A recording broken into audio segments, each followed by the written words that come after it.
Hi friends, welcome back to my channel all in one cooking channel. Vegetable biryani ఎలా తయారు చేసుకోవాలో చూసేద్దాం. ఒక గ్లాస్ రైస్ తీసుకుని నానబెట్టుకోవాలి. నెక్స్ట్ అలాగే ఒక గిన్నెలో 2 table spoon ghee and 2 table spoon oil add చేసుకోవాలి.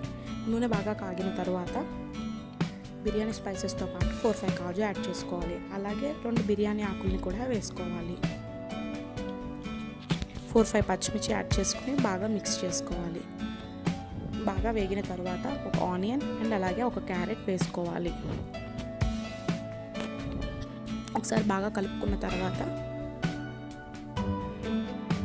ఒక టేబుల్ స్పూన్ అల్లం వెల్లుల్లి పేస్ట్ యాడ్ చేసుకోవాలి. బాగా పచ్చివాసన పోయేలాగా కలుపుకొని 2 మినిట్స్ మగ్గనిచ్చుకున్న తర్వాత ఒక బంగాళదుంప అండ్ అలాగే ఒక టమాటో కూడా యాడ్ చేసుకోవాలి. బాగా మిక్స్ చేసి మూత పెట్టి ఒక 10 to 5 మినిట్స్ కుక్ చేసుకోవాలి. అండ్ అలాగే తర్వాత పుదీనా లీవ్స్ అండ్ కొత్తిమీర యాడ్ చేసుకోవాలి.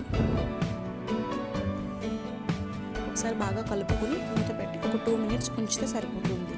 నెక్స్ట్ అలాగే మూత తీసిన తర్వాత rock salt and 1 table spoon garam masala, 1 table spoon biryani masala వేసుకొని బాగా మిక్స్ చేసుకోవాలి. అలాగే హాఫ్ కప్ కర్డ్ వేసుకొని బాగా తిప్పుకొని మూత పెట్టి 15 మినిట్స్ మగ్గనిచ్చుకుంటే ఆయిల్ పైకి వెళ్ళిన తర్వాత glass rice 2 glasses water add చేసుకోవాలి.